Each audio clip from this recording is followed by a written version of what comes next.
আসসালামু আলাইকুম রহমতুল্লাহ বরকাতু।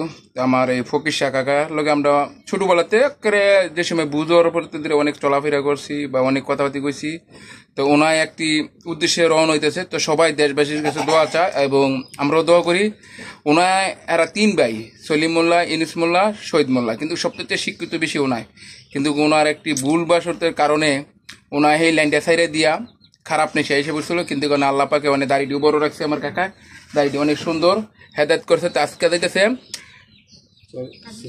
সিল্লা, আমি উমরার কথা কইলি, তো উমরা না, আমাদের এখানে বলে তাবলিগ বা সিল্লা। তো ইনশাল্লাহ সবাই দোয়া করবেন যাতে ওনা গিয়া ভালো হেদায়ত হয় আর আমাদের জন্য দোয়া করে।